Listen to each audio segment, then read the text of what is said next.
Welcome to the Boss Mode Podcast, where we discuss AI and the future of work. Welcome to the Boss Mode Podcast. I'm your host, David Lee, together with my co-host, Dee Deng. And this is the demonic episode. Demonic special. Yeah, where we talk about how Bernie Sanders has recently pointed his finger at companies who are saying, don't hire people, use our AI, and saying that those companies are being demonic. So I think that's something worth digging into a little bit, unpacking that. And he makes an unstated, really, really good point, I think, that we should be pro-human because we're human. So I think where he's coming from is a good place. I do think that there are layers to it, and it takes some thoughtfulness and applying logic forward in order to really think about what's good and right for humans instead of having a knee-jerk emotional reaction, though. Yeah, I'm just So that's reading my first take of this. It's okay. Young people are now spending an enormous amount of time with AI. There are kids who are now getting most of their emotional support from AI. If this trend continues, what does it mean over the years when people are not getting their support, their interaction from other human beings, but instead from a machine? What does this mean to humanity? End quote. Asked Sanders in a recent interview that is... So if young people spend all of their time with AI, what does that mean for humanity? Is that like the that was TLDR kind version? of the soundbite that So that counterpoint to Bernie, then, not my own. So I disagree with Bernie, like his conclusion. I strongly disagree with his conclusion. I strongly agree with where he's coming from. Now, I'm going to make a counterpoint to Bernie's conclusion by paraphrasing someone else who I strongly disagree with, Alexander Wang. Alexander Wang makes this, I think, terrible argument so I'm starting with the argument that can be deconstructed and taken apart so that we can move on to what the real reasons are. Now, Alexander Wang recently said something along the lines of, and this is the guy whose company was acquired by Meta for a few gajillions of dollars. Oh, it was B's, not G's? Okay. Yeah. I thought it was gajillions. Alexander Wang's company, Scale AI, was acquired by Meta for an ungodly amount of money relative to the value that he's driving. And he said that young people should spend all of their time with AI. And I was just like, and he's exaggerating, I get it, but I don't think he's exaggerating that much. Here's what I think young people should spend their time doing. They should spend their time living, loving, laughing, learning. They should spend their time closing their eyes and imagining things that don't exist. They should spend their time studying. They should spend their time writing. They should spend their time reading. They should spend their time singing terribly. That's what they should be doing with their time. They should spend their time doodling. They should spend their time working on their bodies, whether it's hitting the gym or tossing a ball around in the backyard or maybe pickleball, whatever it is. They should be spending their time as humans. And yeah, among all of that is spending some time with AI. But if you're just going to be spending all your time with AI in the superficial way that Alexander Wang is describing it, people turn into slaves to AI, and that's not okay. Yeah, I mean, that said, there's a lot of whenever the players inside of the AI crowd speak, there tends to be a lot of hyperbole and a nice little sprinkling of grifting there anyway. So considering where they're coming from too. There's an interesting dynamic, because you bring up the whole Bernie Sanders thing, and immediately my brain went to, I remember the first time, well, the one that made the news where Mark Zuckerberg got grilled by Congress, and just the silliest questions that came out of the congressmen and women that they threw at Mark Zuckerberg. I remember that famous one where it's like, I like dark chocolate, right? Does Meta know that I like dark chocolate and starts to, so there is this disconnect also, I think, between, and also just looking at Bernie's age as well, based off of that quote, to go, well, you've got a young person, Alexander Wang, who is, young in age relative to Bernie Sanders, sharing his opinion. And you got Bernie Sanders, who's, sharing an opinion about what young people are currently doing. How does he even get that? How much time is he spending with young people to even figure out whether that is true and whether that is the case or not? And it's a stick your head in the sand and go, well, this ChatGPT thing's stupid anyway, or this, and they call almost every single, the layperson calls almost every single LLM ChatGPT or Chat GPT, PGT, or whatever it is, to then go, oh, it's stupid anyway. Every time I ask it a question, it just like, congratulates me and tells me like dumb stuff that I can't use. Sycophantic. Yeah, just for them to go, that's completely useless. I'm not gonna touch it. It hallucinates. It does all this type of stuff. And I've met my fair share of people like that. People that I speak to at the gym or whatever it might be, and they go, either that's too technical for me, or it's not there yet. So I'm just gonna wait. I don't think that's helpful. There's no time not to wait. Right, Yeah. right, right. Absolutely. I don't think that's helpful. I don't think what Alexander Wang is saying is helpful either. Granted, there is a lot of hyperbole, and if you want to capture the media, you have to speak with hyperbole. Like reasonable speakers in the media, unfortunately, don't get coverage, right? Yeah, So that is so unfortunately the true, and it's right, it's the become like this unfortunate necessary skill. exactly. It's the unfortunate reality of the age that we live in, where you have to speak in certain terms and you have to speak with hyperbole to get even to grab the attention of enough ears or enough eyeballs. Yeah, I disagree with that though, because it feels that way and it looks to be that way. Certainly for the past few years, it's been that way. And some would say that even in like the physical newspaper generation, it was that way because that's what the headlines were, right? But I think that information moved slow enough back then that people got bored enough that they had to read the damn thing, not just stop at the headlines, right? At some point, they read stuff, because what else could they do, right? In the digital era, as content and news has gone digital, yeah, the rage baiters, the guys that speak in sound bites, and who think in sound bites, they're getting the attention. I get that. Even like on both sides of the political spectrum right now, it's like even in France, you've got Macron who's speaking in sound bites. You've got in California Newsom who's speaking in sound bites, and I think Trump politically was probably the first at massive scale successful to be weaponizing the soundbite. But I have to believe that when people like you and I sit down, and yeah, sometimes we drop the sound bites, but we just talk. Mm, We mm. just talk as two human beings, and we get to the meat of it. We get to the substance of it. And I think that you look at podcast culture in general, it's just a group of people talking. And I think that's where the value is. When people spend more time to, yes, drop the headlines and sound bites, but also peel back the layers and speak with each other with slightly overlapping, sometimes substantially overlapping, and sometimes opposing views. That's where the value is. And I have to believe that this is the optimist in me. I have to believe that this will win in the long run. Yeah, I don't disagree there. I guess my comment was more so that good on Alexander Wang, good on Dario, because what they understand, and I think what all those players that do speak in sound bites understand, is that at the very top of the funnel, the sound bite wins.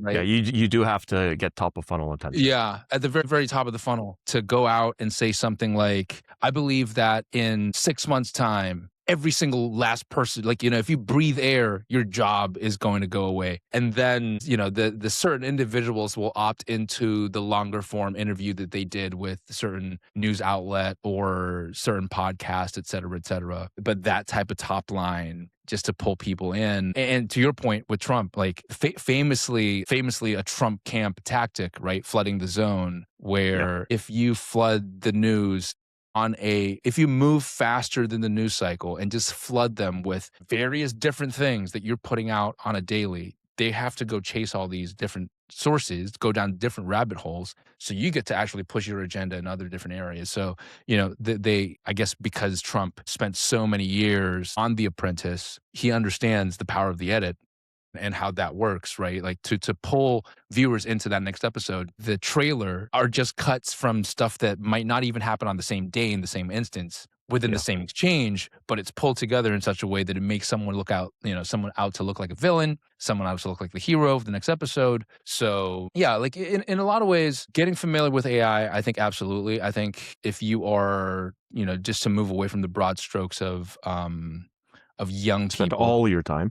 Right, right, right. But if you are in your teens, late teens to early 20s, all the way up to as a young person, I guess if you want to call it that. I think familiarizing yourself with what AI can do in the various different ways that it does things is in a lot of ways extremely helpful for just making sure you're on top of what's around the corner. And these Yeah. corners can come in 2 weeks, or these corners can come in 2 months.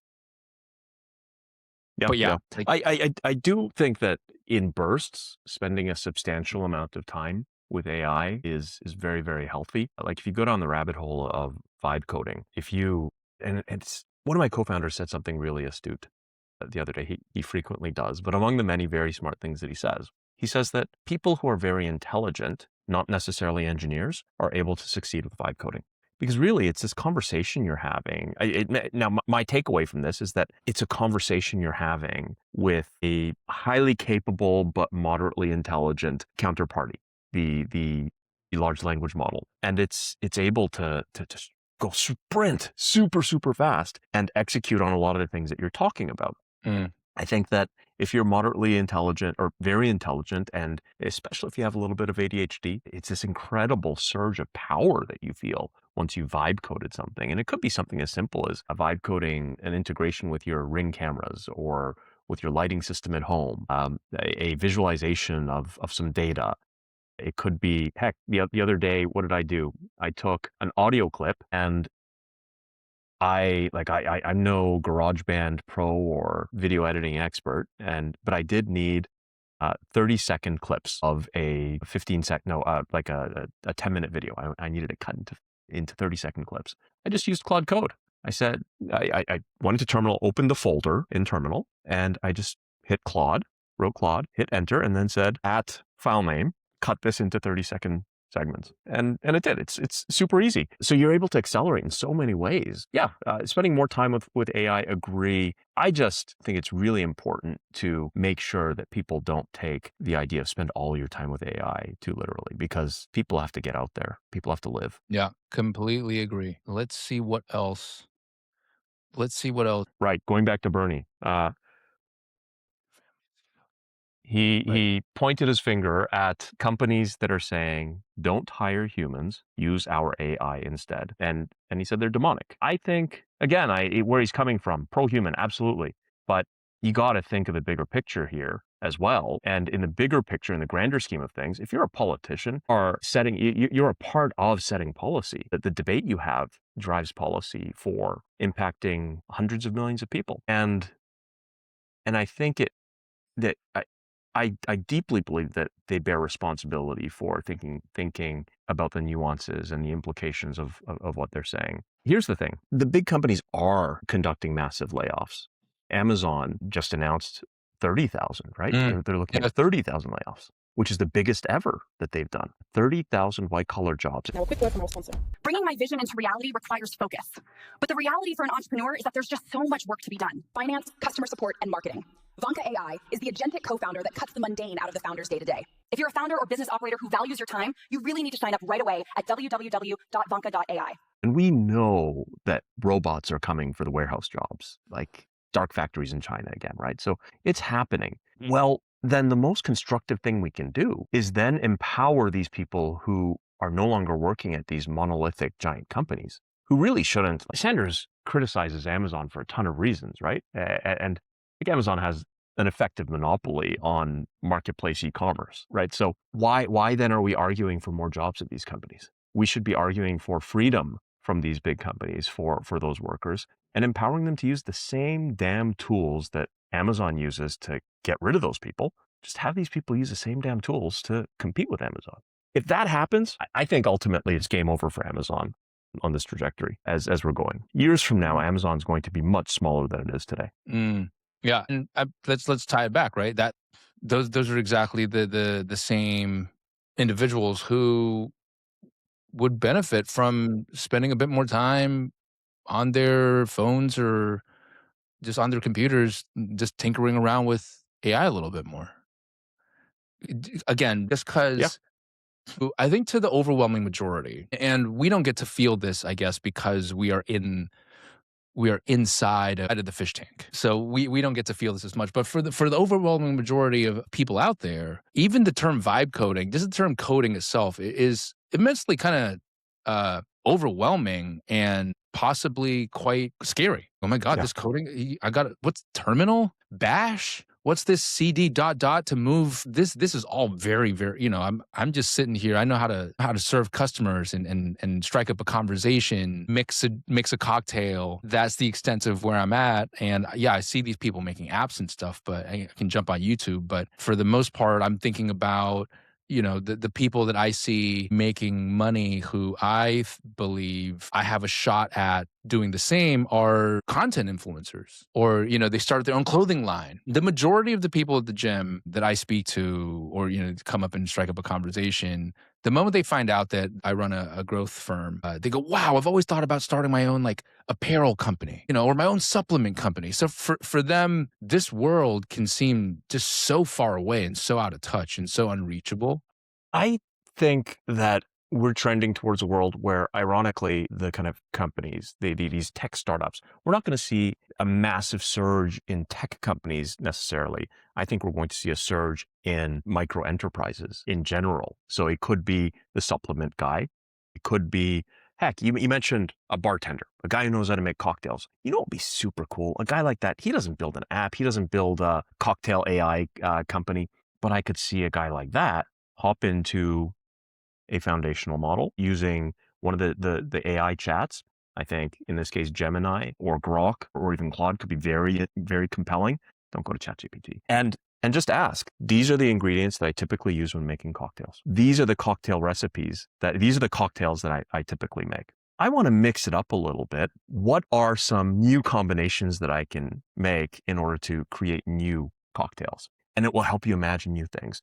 What if I were to inject these 5 additional ingredients? What are some of the more interesting things that I could do, that I could try and experiment with? Totally. I think something like that would be super compelling for a bartender. Totally. And that is the gateway, right? Into then inside of a chat interface go, hey, what if I wanted to create an app where someone can upload a photo of what's in their fridge, and the app can help them whip up a cocktail just for that evening. Yeah. Or I'm going to I was going to say one up you, but on that, but maybe it's getting more basic than that. He just thinks, you know what? I've landed on 3 really compelling cocktail ideas. I think there's a theme going here. What if I were to open up my own cocktail bar inside of a restaurant?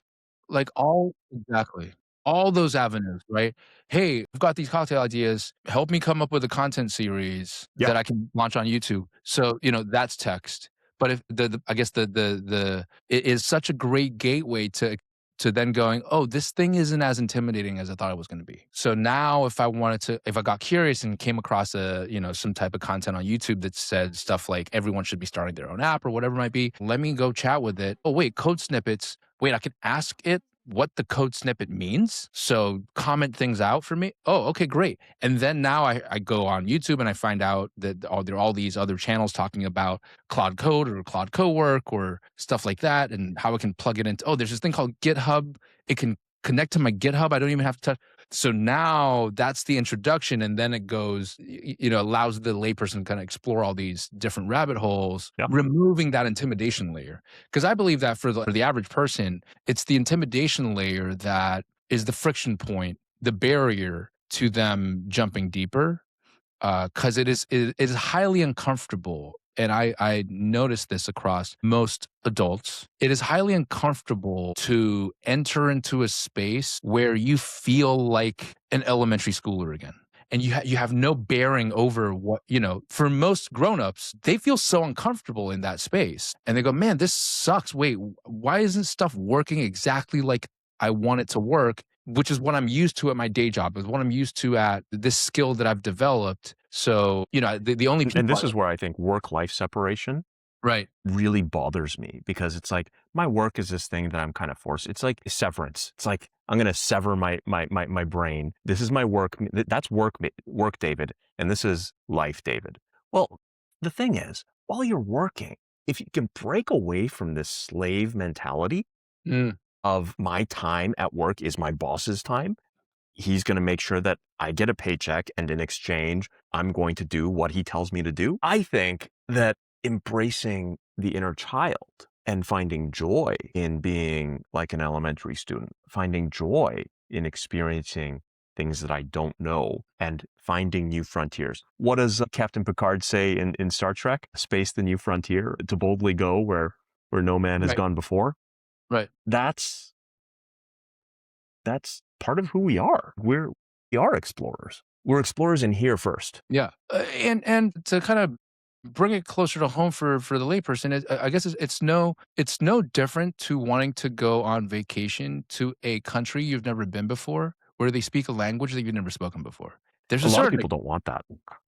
that's Going exactly back my to your point. earlier point. Yeah. That's exactly my point, right? There are the ones who go, wow, that sounds like such an exciting prospect to go there and eat what the locals eat and kind of pick, just fumble through the words. Donde está el baño, right? Like just sound like an absolute foreigner and then, give it a while. And then there are those that go, you know what? Be perfect for a vacation, a cruise to nowhere. We get on it, we go there, we come back. That's great. I don't need the exploration, but to the stakes are different now. I think that's the key piece, right? I wonder if we've been, because now the stakes are different now, right? Absolutely. Change is afoot much more rapidly. I wonder if humans have been evolving very quickly, unbeknownst to us, because in the past couple of decades, and this might just be the medical industry looking for more, and pharma looking for more ways to make money off of the prescription of ADHD drugs, right? But we've seen a dramatic, they wouldn't do that, no. Yeah.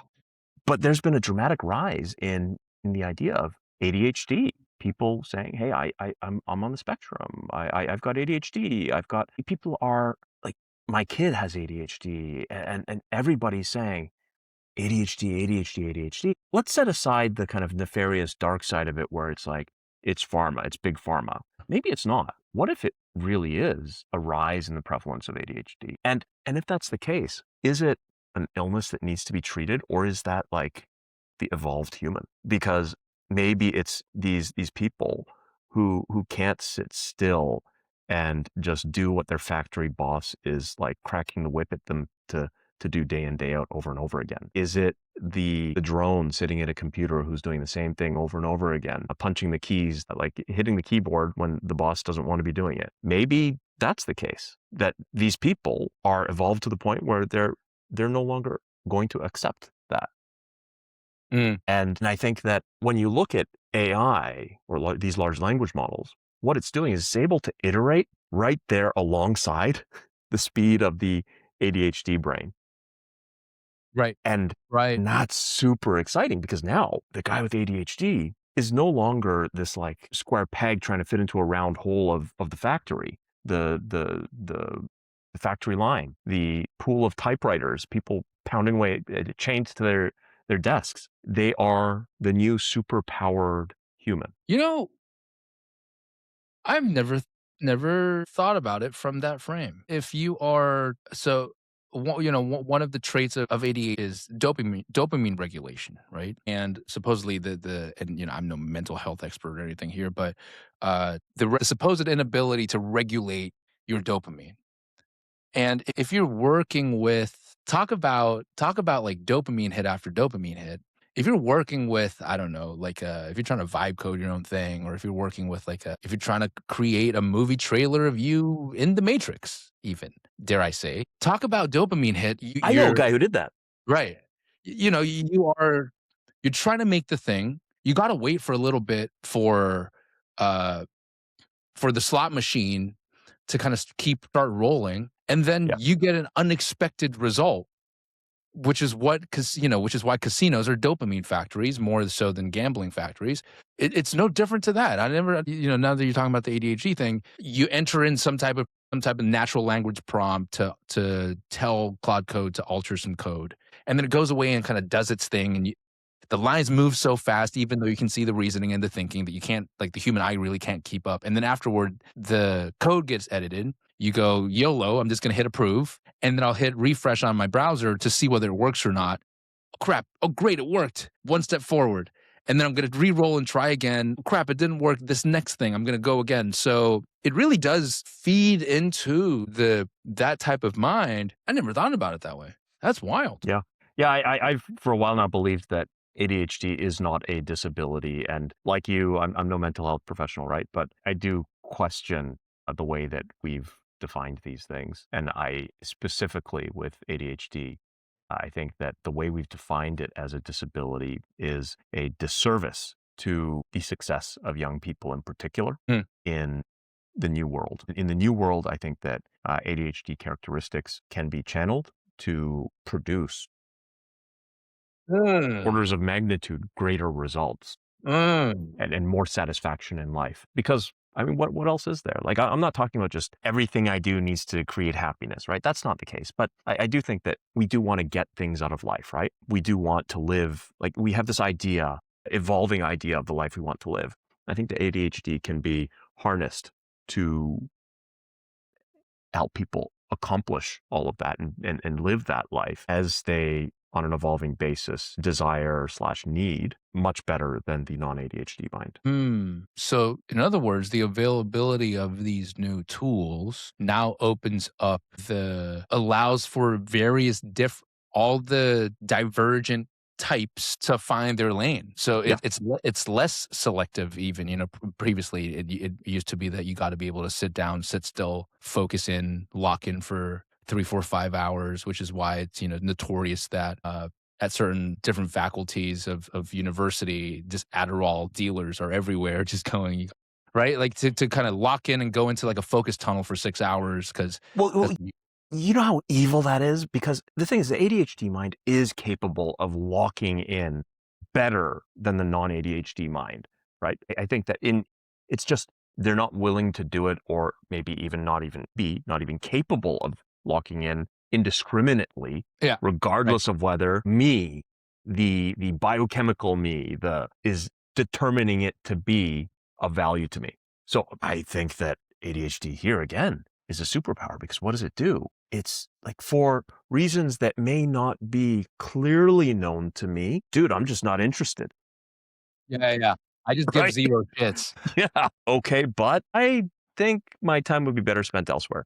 And you know what? What's that going to do? It's going to mean more people will be quickly iterating towards finding that thing that they're deeply interested in and passionate about, going really, really deep into. And I guess, like, too much of it, like, all in moderation, right? Because we also don't want to be flitting around like dopamine junkies. There is a degree of discipline and deep learning and all that stuff. Just to stick to itness, right? Like, yeah. And caring, like, when you're doing something with a group of people, like the commitments we make to each other, all that stuff, and like the idea of team, and I think that there is necessarily struggle involved in any great endeavor. But the thing is, until you get to that point, a lot of it is this experimentation. And that experimentation is really an iterative process of information gathering. And a lot of it is saying no to things ultimately. It's like, you know what? No, that's not really important to me. I'm going to set it aside. Actually, this thing, it's a little hard for me to do, but I care deeply about it. I am interested. I'm going to go deep into it. This is, I think, paramount, that people are given the opportunity to even celebrate their inclination to try multiple things, iterate very, very quickly to find that which is deeply engaging to them. Yeah, absolutely. It's I think musicians are the most visible bunch. Most of them are very openly talking about their various different neurodivergence, but yet they are, staying within their craft and manage to find an area where it allows them to satisfy that need for dopamine, for exploration, for just jumping around a little bit, and still being able to focus in on an output, like a thing. Yeah. Speaking of neurodivergence among musicians, it's something that when I first heard it, I couldn't believe it. What's amazing is that Pharrell, the guy sees music. He sees sound. Synesthesia, Yeah. it's just, my God. And here is an extreme example. One could say, "Oh, that's not human. That's different. There must be something wrong with you. Why are you seeing, you're seeing things. You're Yeah. hallucinating. My God, man, what is wrong with you? Yeah. Totally. We got to medicate you." Electrotherapy. Or you could think, hey, this guy has a gift. Let him be passionate. Encourage him to be passionate about his gift. I think that that's like a very visible and extreme example of what we're describing here.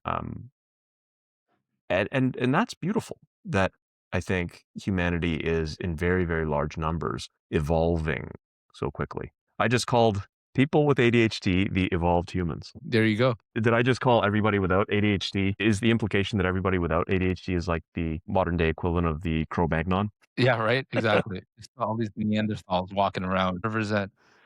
It's a Finger paint on the walls. it's Must eat meat. right. Man, I see, I like, I do. Right. Yeah. Yeah. Hey, so changing gears here a little bit. Mm. Foundational models. I keep saying over and over again that OpenAI, because they were the first, I guess, bold entry into a commercial app for AI chat, I think built on a lot of what you can learn about by watching the movie Thinking Game I think it's on Netflix if you're in the US, which is talking about the genesis of DeepMind, which was acquired by Google. I think that OpenAI, ChatGPT, like you said earlier, became synonymous with the idea of AI. AI to the layperson is ChatGPT.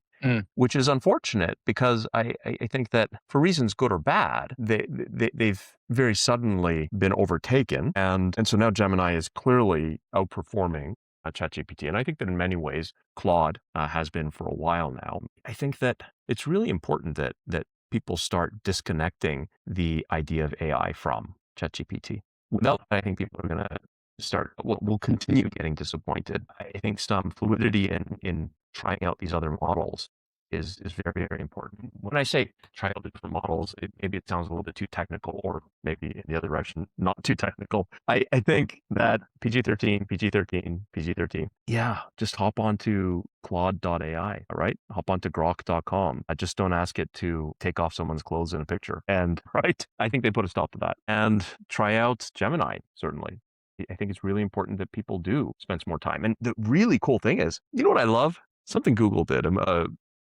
And they did it for obviously self-serving reasons, but they made SAT prep free. I think that the whole idea of the SAT, I'm not so excited about, but I mean, it's still a necessary relic / it's part of the process. And some of these things, whether we disagree with them or not, I think that there are rituals that are still just part of this shared understanding of society, culture. Whether we agree with them or not, they're not terribly harmful, and in some ways they're very helpful. So the SAT prep, it used to be so expensive, like just predatory even. Like you've got a lot of scammy websites and apps. Now you can just go to Gemini and ask it to help you with SAT prep, go into guided learning mode, and Wild. it walks you through it.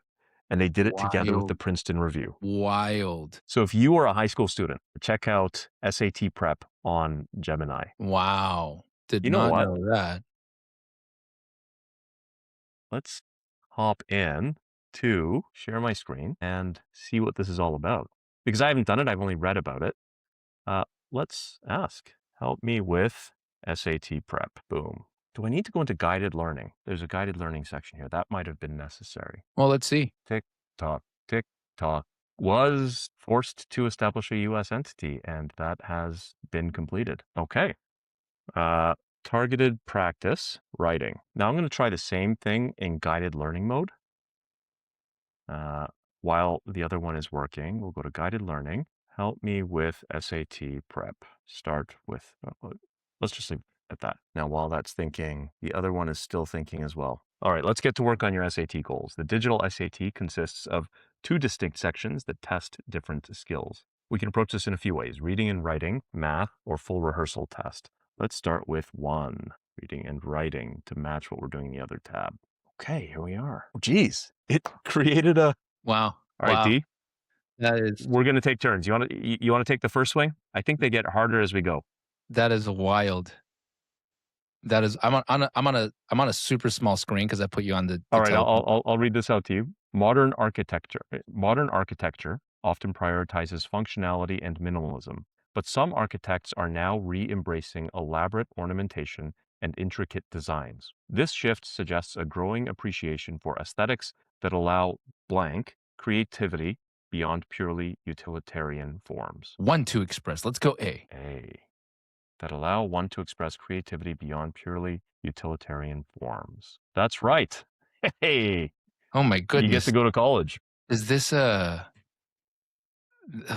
Soft still drinks. who still writes like that? That's so wild that's the So the Korean equivalent of the SAT, the English section is actually harder than the English section on the American SAT. Yeah, of course I believe that because we're Asian. Like we always have to be like it always has to be So hard. there was one question that the director of the Korean SAT, the Sunung, actually had to do a public apology for, and the question was so ridiculous. I took a look at it. I couldn't answer it. I could not answer it. And I mean, Was it I for generally do really math or well on English? these things. For English. For English. Wow. English. The Korean equivalent of the SAT has a harder English section than the American SAT. That is So wild. question 2, soft drinks have become very popular in recent years, but consuming too many is associated with many diseases and intellectual deterioration. Scientists want to explore another question related to this topic. Which choice completes the text that it conforms to the conventions of standard English? Scientists wanted to explore another question related to this topic. Consumption of soft drinks causes changes in mammal behavior? Does the consumption of soft drinks cause changes in mammal behavior? Does the consumption of soft drinks cause changes in mammal behavior? The consumption of soft drinks causes changes in mammal behavior. Too many is associated with another question. So it needs to be a question. So it's going to be either B or D, and it should be related. Oh, it's not about that. It's just about grammar. There we go. There we go. We're going to college, David. We're going to college. All Mom right. and Dad are going to be so proud. So all of you young folks out there that are preparing for the SAT, hop into Gemini. Google made a deal with the Princeton Review. I think it's the Princeton Review, and baked in SAT prep directly into Gemini. So the questions are going to be vetted, and they should generally make sense and be helpful. And just like you saw me and D, David and D go through now 2 questions. We're going to stop because we're old men and we don't want to embarrass ourselves with our bad English. Don't speak a good English. Yeah. So check it out, Gemini. That's wild. You know, while we're on this topic, I do wonder, and we spoke about it in previous episodes before, just the way the education system is right now. I am curious about how, if and how it is going to change moving forward. If there's all this conversation in mass media, also, of course, at the government level around the concerns around AI. And then there are a lot of conversations, at least here in Australia, around students using AI to not do their, actually do their own research or write their own papers or, whatever else it might be. However, what I'm not seeing or reading about is education boards and governments even starting the conversation around, hey, what do we need to arm our kids with? And by kids, I mean all the way up to even at the university level, but prior to that. How do we have to tweak certain things so that if we're so concerned about these jobs going away and we're so concerned about high unemployment, possibly, if we think that these tech company CEOs, there's some credence to what they're saying, and that these layoffs at Amazon and all these various different companies is going to be a trend that continues, how do we tool up our future generations? I'm not seeing a lot of conversation around that. And that's kind of wild to me. So 4 guys walk into a bar. One's an MIT professor, one of the top what is it, tax attorneys. Another is an entrepreneur with an advanced degree, and another is a high school dropout. They have one too many beers. They have too many $1 oysters on oyster night at oyster happy hour. And the inebriated high school dropout says, "I think I've solved education." 2 years ago, that guy was me. And he says, large language models can be applied to assess just a wide variety of measurements, data points about the student. Maybe it's like the gaze, eye contact. Maybe it's about the heart rate. Maybe it's about it's like dry electrodes on the brain, measuring brain activity. Or maybe it's just about how a kid answers a question on a math test, whatever it is.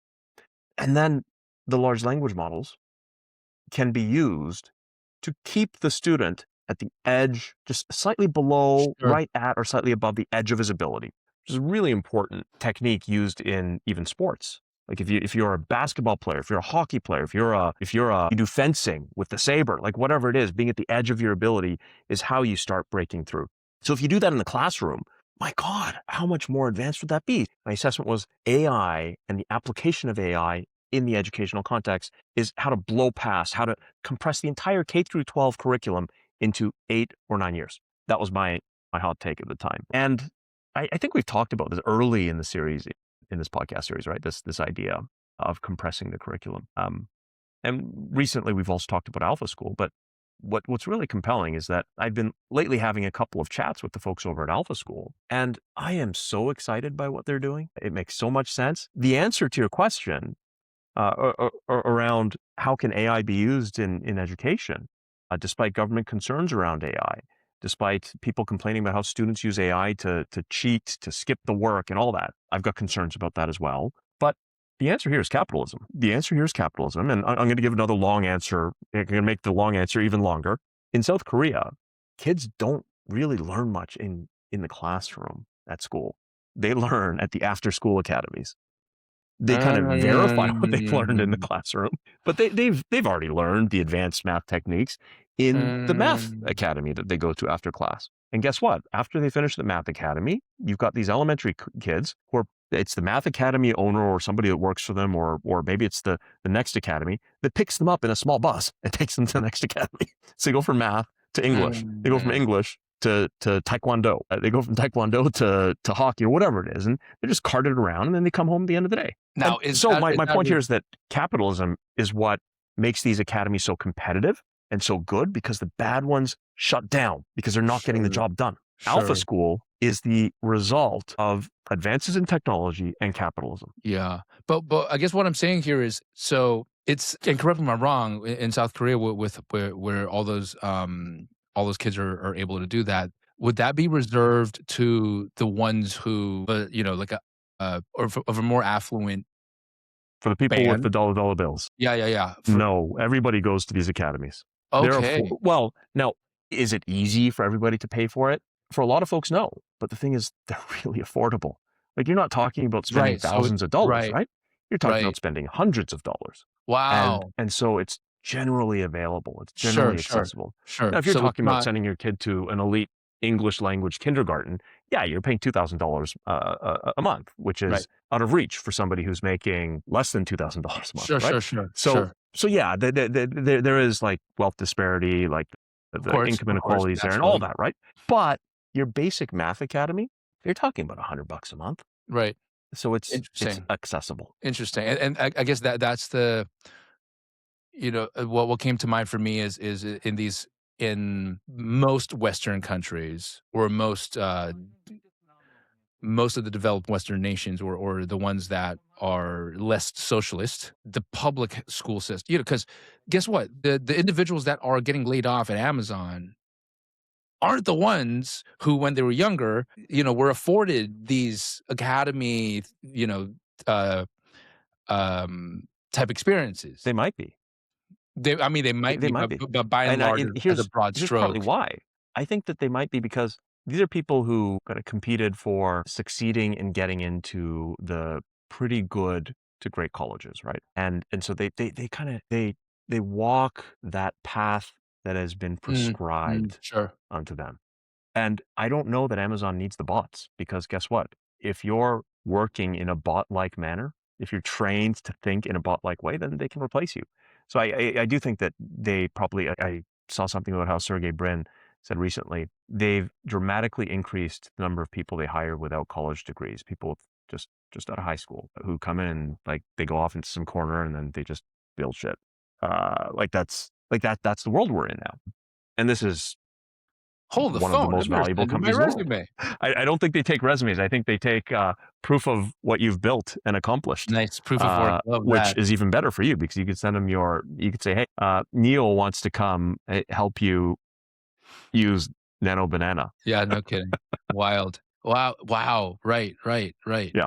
Right. So bringing it back to Alpha School, I think a place like Australia or anywhere here in the US, I think that even the number of prep schools are in talks with, like the elite prep schools. A number of elite prep schools are in talks with Alpha School. I'm not going to name any names, but it's already underway. So not only is Alpha School opening up their own campuses in various cities, like Boston's around the corner, and that's not even announced on their website. But yeah, Alpha School's opening in the Boston area.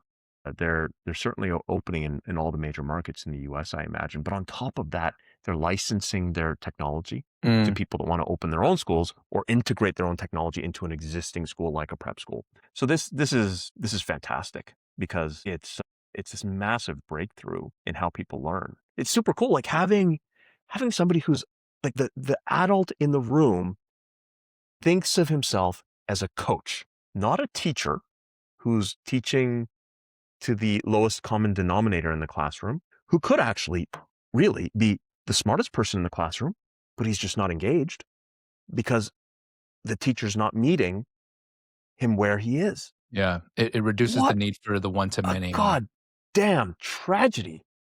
Yeah.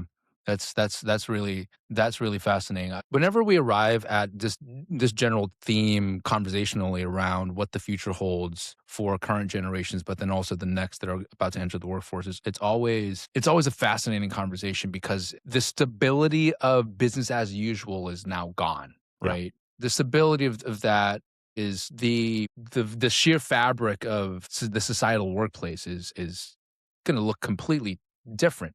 And I just punched into Gemini as we were talking, hey, what happened to all the farmers when the Industrial Revolution happened? And it gave me 3 different things. And the third point, the great migration to cities. With no land to farm and jobs left in the countryside, millions of people were forced to move. This was known as the rural flight. Here's the really interesting part. For many, this was a brutal transition. Former farmers who were used to the rhythm of the seasons suddenly found themselves working 14-hour days in dark, dangerous textile mills or coal mines. By 1851, for the first time in history, most people in Britain lived in cities than in the countryside. How interesting that perhaps the next transition is a great migration away from 14-hour days in Amazon factories or in, just office blocks with the fluorescent light over your head and you staring at a computer, to going back to a rhythm of your whatever season just life happens to bring for you, because you're leveraging AI to just run your own thing, or an agent in the background, or you choose when you wish to create content, monetize that content, and have a living in that type of a way. Yeah, that's a really interesting thought exercise. Yeah. I think that it's quite possible that we'll see a great migration out to rural areas again, Internet. because there's at minimum there's Starlink, right? Like you don't even need to lay wires. Exactly. And cellular, there's less infrastructure required to make it highly livable and still remain kind of high leverage.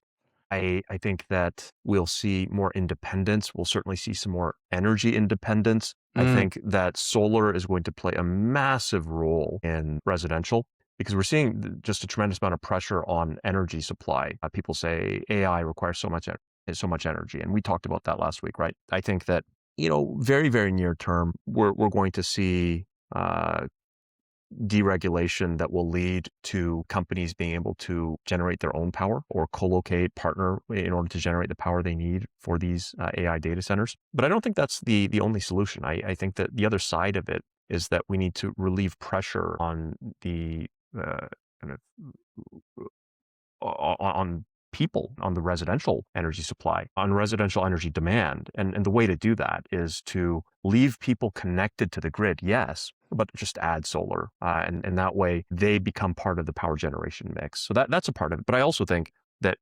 and Elon Musk reiterated this just a couple of days ago, AI data centers have to be in space. They just have to be. Like it's cold there, right? That's a good start. There's a tremendous amount of energy available. We already know how to put heavy things up into the sky very affordably, and that keeps getting more and more affordable. So it just makes sense, and it's inevitable. And so I think in terms of AI compute, sheer AI compute, Tesla will certainly be, or Elon Musk's empire will certainly be dominant. There's also rumors about how, and I think these are just rumors, right? So take it for what it is, that rather than having SpaceX go public itself, they're thinking about having it go public by way of an integration into Tesla, which is already public, which would be really exciting, I think. I think today, for like, if you want exposure to SpaceX, the only ways to really do it are like if you're an accredited investor, and you're in the right platforms and you're willing to put up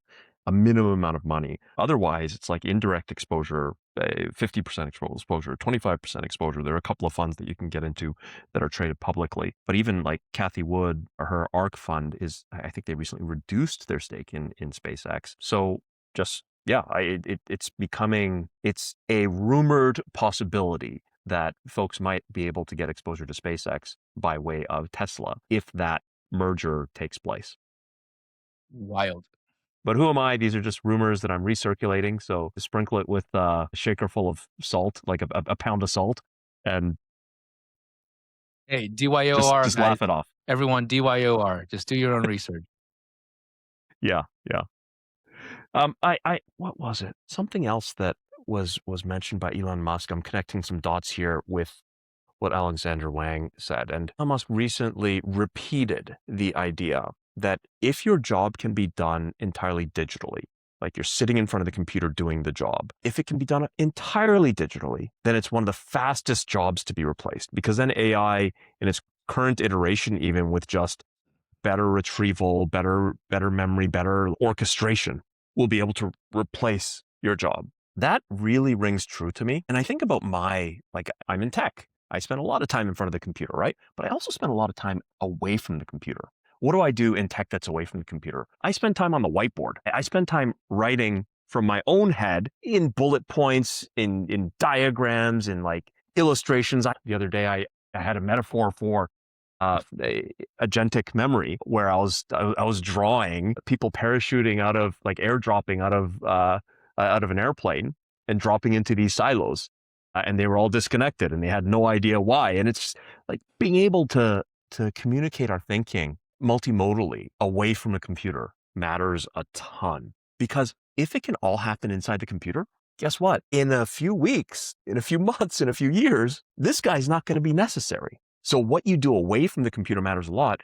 And I want to connect the dots and circle back to what Alexander Wang said. No, don't spend all your time in front of AI, because if you are spending all of your time in front of AI, you just learned why you are obsolete. Yes. Right? Because everything you do with AI is happening on a computer digitally. Your prompts are actually training OpenAI and Claude and Grok and Gemini how to replace you. So for fuck's sake, please step away from the computer. Talk to people, argue with people, think through a hard problem together. Imagine the future together. Imagine the future by yourself. And again, sing terribly. All of this matters so damn much. There's a bright future for people involved in creating. And that's digital, that's physical. It is human performance, musical, artistic, athletic, just across the board. There's a bright future. And there's an age of abundance just around the corner. Like the transition from agrarian to industrial, tremendously painful, as you described, right?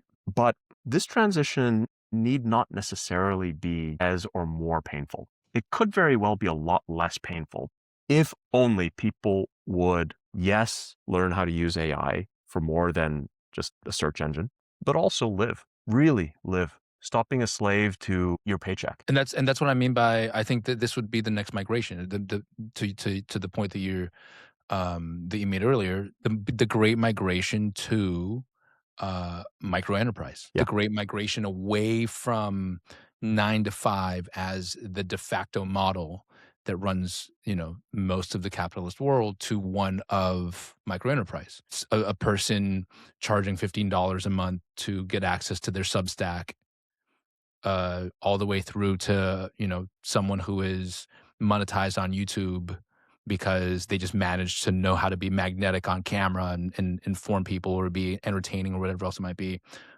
through to the ADHDers who are sitting there going, oh my goodness, I can create one mobile app a month. It could be a game. It could be I can GPT wrapper the SAT test and turn it into an app instead, because kids are more likely to be on their phone than on their whatever. And I can turn that into pictures. That migration would be, I feel lucky to be alive to be part of it and to be able to watch it and witness it and see the next generation come into it as well. Super exciting. Wonderful times that we're in. I think that's a wonderful, beautiful, positive note to leave this on for this episode. And I'll just add one small note about ADHDers, the people with ADHD. I'm going to start trying to refer to them as the evolved humans, generally speaking, right? They are the evolved humans is how I'm going to think about them. The times are just right for these evolved humans. Absolutely. And the really cool thing is, I actually think that this is an evolution that people can choose to participate in.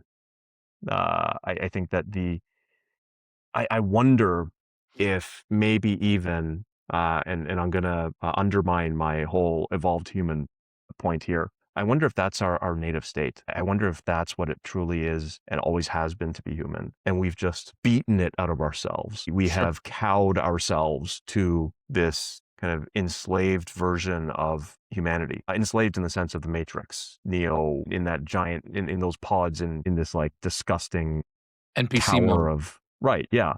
Yeah. I wonder if that always has been what we've been. Yeah. This is beautiful time to be human. Beautiful. This is absolutely an amazing time. Dee Deng, as always. Boss Mode Podcast. Wonderful time having a chat. Beautiful time having a chat. I'll see you next week. Absolutely. See you later, David. Now, a quick word from our sponsor. Bringing my vision into reality requires focus. But the reality for an entrepreneur is that there's just so much work to be done. Finance, customer support, and marketing. Vanka AI is the agentic co-founder that cuts the mundane out of the founder's day-to-day. If you're a founder or business operator who values your time, you really need to sign up right away at www.vanka.ai.